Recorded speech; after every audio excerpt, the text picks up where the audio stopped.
Hey guys, RTT back here for the video, guys. Today we are talking about the Surface Duo 1, now with Android 11. So here's my initial thoughts after 24 hours of having it on this device. And I'm going to tell you right now, guys, since listed in my live stream, that this will now be my daily driver for the next month. I was daily driving the iPhone 12 Pro Max. I kind of mixed between that phone and the Galaxy Z Fold 3. But this will be my daily driver moving forward for the next month total. And I'll be honest, it's gonna be kind of weird because it has no NFC, it has no wireless charging, it also has no water resistance in any kind. So it's gonna be a little bit more of a difficult part, but I'm really excited to see how I like Android 11, because once this phone came out, I absolutely fell in love with this phone. And it was one of my most favorite phones I've ever owned. And then obviously we got the Z Fold 3 and the Duo 2. And it really changed my mind a little bit. But overall, I will still say this is one of the greatest phones on the market, in my opinion. Especially the price tag. The price tag of this phone is around $300-$400. And now with Android 11, you're getting so much better of a device than you ever had before. So let's go ahead and break this down. My thoughts of Android 11. First off, I have said for the longest time now, Android 11 needs to come to this device. We need to progress past Android 10, and we need to continue making this phone better. And Android 11, I was kind of a little bit hesitant and scared because I thought maybe Microsoft would push out a product that simply isn't good enough or isn't ready for the limelight.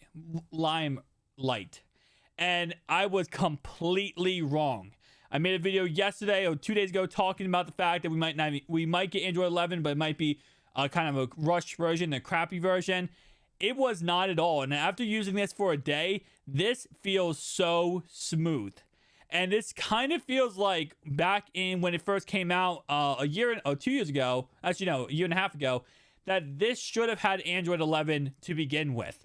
And I'll say, when the Surface Duo 2 first came out, even on the Android 11, it had a little bit of issues. It had a little bit of glitches, stuff wasn't 100%. And it was fixed very quickly with the updates. And I think that probably helped Microsoft a little bit when it came to the Surface Duo 1, get Android 11, knowing, okay, you know what? This is how we're going to fix those issues and we're going to fix those problems with the actual device. So I love it. I absolutely love it. It's smooth. It's smooth like butter, and it gets the job done. And it really fixes a lot of bugs and glitches I have with the Duo 1 before on Android 10. Now, the only issues I've had with this device so far is, of course, when you are using this phone in phone mode now. Before, how it worked back before Android 11 update was that when you went ahead and switched screens from this phone mode to this phone mode back and forth, you could switch back and forth endlessly. When an issue, it was a very fluent, just flip, and flop. Now the Duo 2 takes that away, and if you want to go ahead and flip screens, you do have to go ahead and open it up into tablet mode. Well, that's kind of where my biggest issue on this phone really honestly is, and it's really not that big of an issue. But now when you want to flip screens, you have to switch screens, and if you want to switch back, you have to do a 2-look. Bam, look at it again, and it will switch back to the other screen. And that's not really a big issue. It's not really a big problem at all. And I will say overall wise, it's that. The other issue I've had with this phone so far on Android 11 was the fact of using Google search bar. It literally was crashing the phone. So when I went ahead and clicked on the Google search bar on the home screen, I click on it and I go ahead and try to open it up. It actually happened live on live stream yesterday, where it was actually going ahead and crashing itself. Because I guess it was trying to push both things on both sides of the screen, it was actually crashing the phone and crashing the device. And was that a, huge issue? Obviously not really. I just closed the Google thing, opened it back up, and it worked pretty much okay. But it is something to do with software. Obviously, it's an issue with software, so that is something to take in consideration. Now, would I recommend you buy this phone because now Android 11 is on it? I 100,000% would say yes. Now, obviously, we have not done full testing, and again, it's not been my daily driver for a month yet. But I will say, for that $300, $400 price tag, we now know one thing. We are going to eventually get Android 12L on this phone. because the fact that Android 11 is working so well in this phone, that most likely means, yes, we will get Android 12L and we will progress farther down the line of software updates. Now, how much farther? Based on what Microsoft said, they said we get 2 years of updates on this phone. So that might mean literally we get Android 12L and that is it. And to be honest, that is good enough. At the price tag this phone is at, it is absolutely a masterpiece. I mean, the Z Fold 2 right now is still around $1,000. And, even though that is a year old phone, this phone right here, because of all the price cuts and the price gouges, it's literally $300. You can get this phone right now. There's no reason not to. No reason not to. Now, would this be a primary device? Could you have this as a primary device? Like I said, I'm going to do it for the next month. I'm going to have this as my primary device.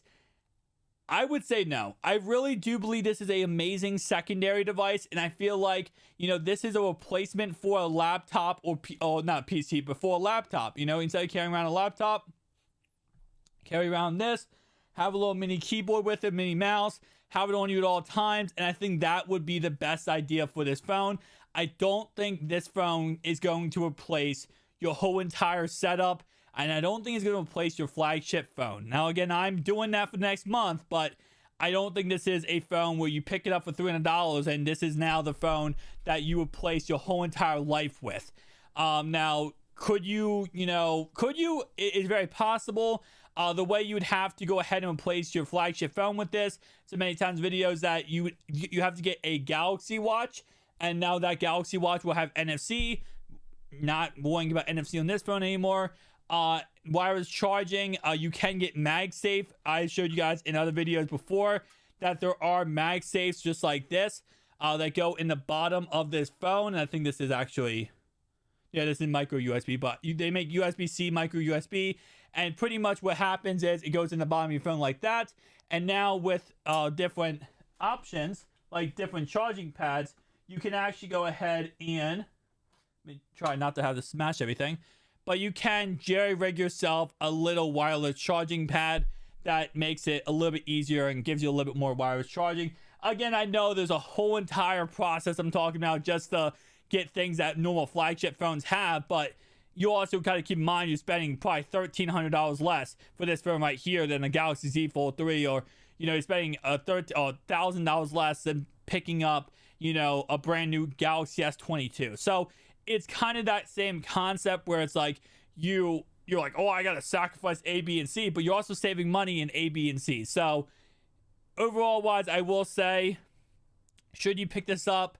I 100% think you should, and I think everyone should give it a chance now. I think now with Android 11 and truly having this phone have a correct software to really optimize it correctly, I think this is a time everyone should at least give it a chance and see, hey, $300, honestly, it's going to be a really fun time for yourself. So thank you guys for watching. If you enjoyed this video, hit the like, comment down below. See you guys next one. Peace out.